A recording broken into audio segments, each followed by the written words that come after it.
Much has been said by the atheist community, both on this channel and elsewhere, about a particular proof of God's non-existence called the problem of evil. Granted, it does not necessarily prove the non-existence of every conception of God, but it does prove non-existent every version of the God concept that has three key traits. Number one, God is all-powerful, i.e., omnipotent. Number two, God is all-knowing, i.e., omniscient. And number three, God is all-loving, i.e., omnibenevolent. And since this kind of God, known as the tri-omni God, is key to many theistic religions, including all of the major monotheistic ones, proving that specifically such a God does not exist goes a long way. The proof goes like this. Being all-knowing, such a God would know that there is evil to be stopped and/or prevented. Being all-loving, such a God would want to stop and/or prevent such evil. And being all-powerful, such a God would be able to do so. Therefore, in a universe where such a God exists, there would be no evil. However, evil does exist. Therefore, such a God clearly does not. However, J. Warner Wallace, from a website called Cold Case Christianity, thinks that he has a solid refutation of the problem of evil proof. But does he really? We will examine that in just a moment.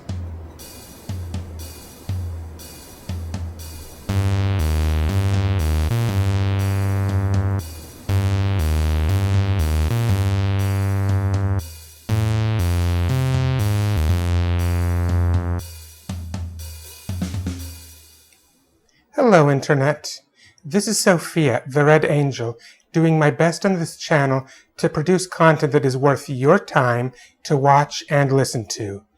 And today I will begin my series responding to an article by J. Warner Wallace titled, "The Problem with Answering the Problem of Evil."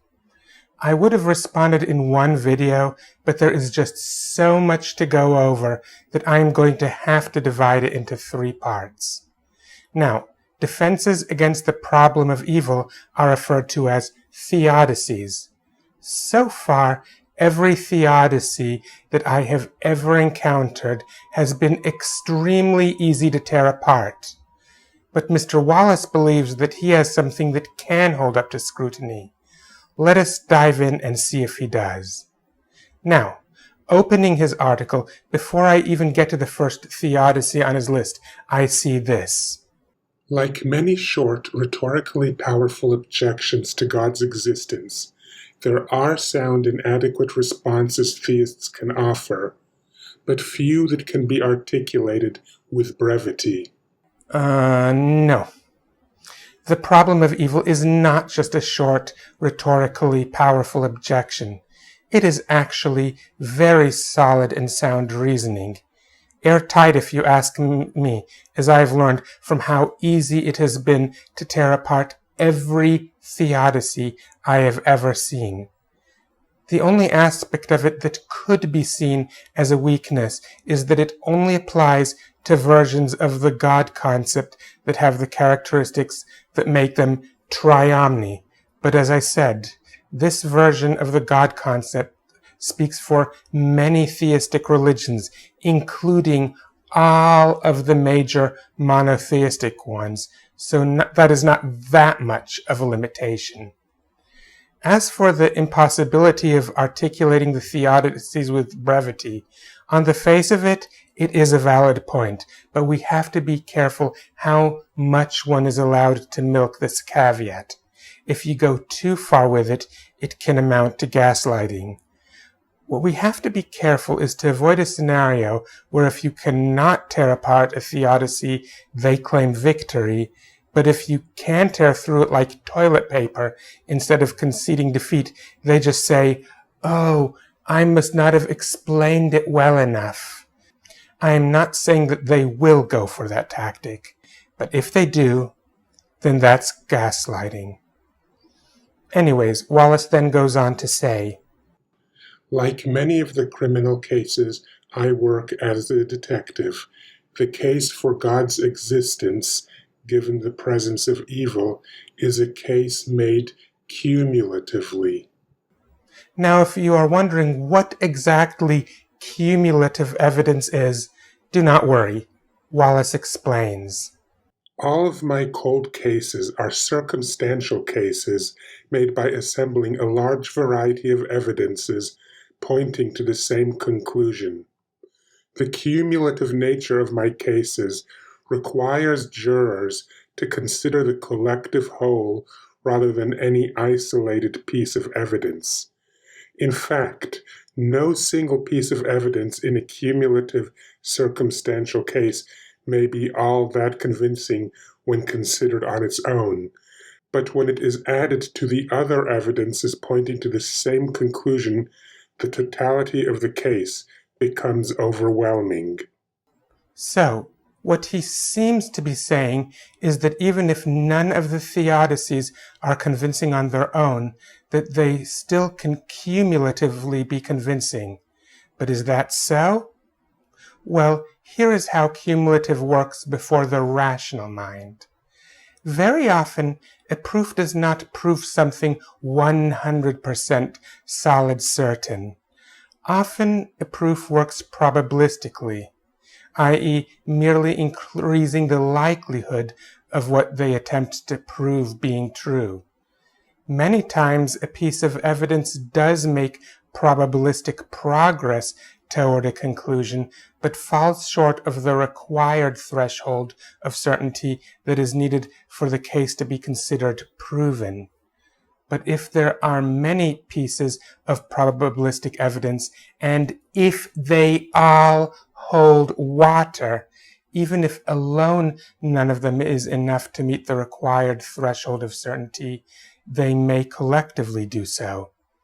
However, if each of those pieces of evidence turns out to be nothing but sheer hot air that is easily debunked, then all you get by putting them all together is a whole lot of nothing. Now, one thing I want to make perfectly clear. I am not a lawyer, and as such have no qualifications to make legal claims. What I just described it is not necessarily how cumulative evidence works in court. To find that, you may have to ask a lawyer.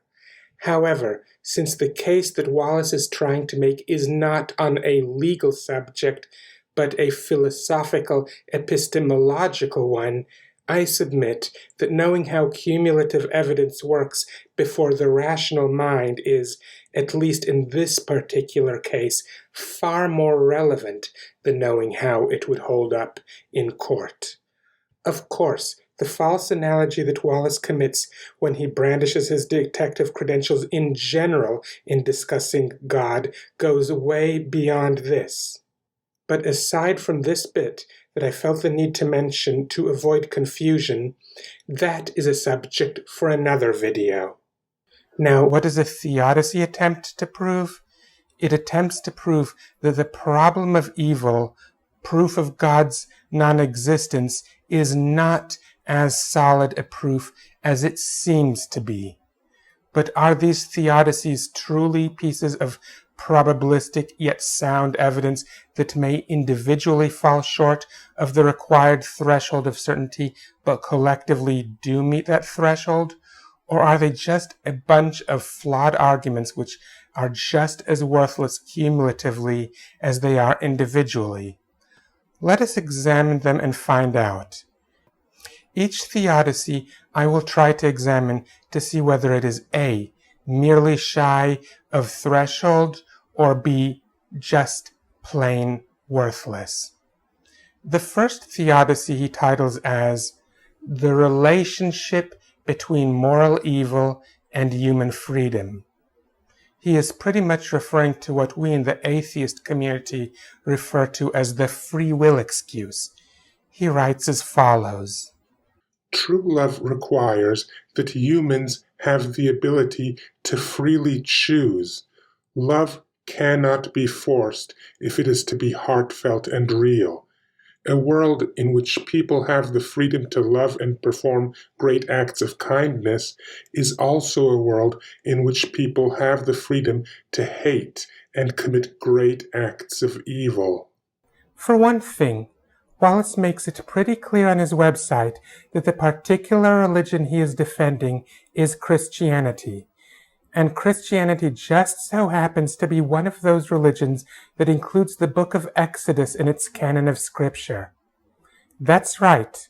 I'm referring to that very same book in which Pharaoh, the king of Egypt, several times is just about to let the children of Israel go free, only to have that plan upended by God hardening his heart.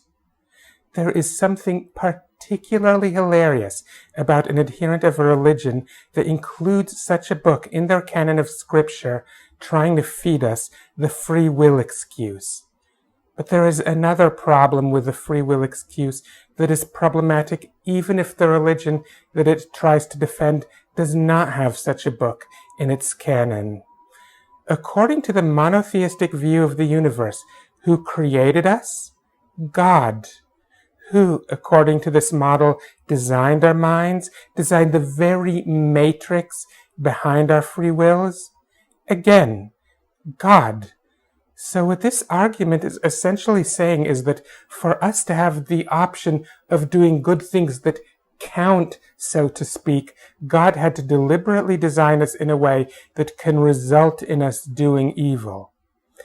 Imagine if, back when I was working in software development, I were to design for you a database management program, and it was to power a database that your business relied on. Let us suppose that I included in that database management program a randomizer, and based on the output of that randomizer, the program could either work properly or do any of a number of malfunctions, from deleting or altering entries to just going down at crucial times when you need it. Would you commend me for writing a program capable of exercising free will to operate properly, as opposed to the other databases that operate smoothly as mere automatons? Or would you fire me for writing a program that can potentially screw your business over? More likely, you would do the latter. The free will excuse can account for why a tri-omni God would not interfere with a flawed program once its run has been set in motion. But it would not account for why those flaws are there in the program to begin with. Even if you were to assert that this world is meant as a testing ground to see which programs are too buggy to use and which ones are not, that would still not fly, because a programmer who is all-knowing would already know which programs are too buggy without having to test them at all. So does the free will excuse make probabilistic progress that is merely shy of the required threshold? Or is it completely worthless? I would say upon examination that the free will excuse is worthless and therefore cannot count toward any cumulative proof. And as it looks like this video is long enough, I will have to pick up in my next installment where I discuss the second Theodicy that Wallace puts forth, which he titles The Relationship Between Human Suffering and the Nature of God. I hope that you are enjoying this presentation. Please like, subscribe, comment, ring the bell, share this video, and check out part 2, which you can find a link to in the YouTube video description area of this installment. And until next time, see ya!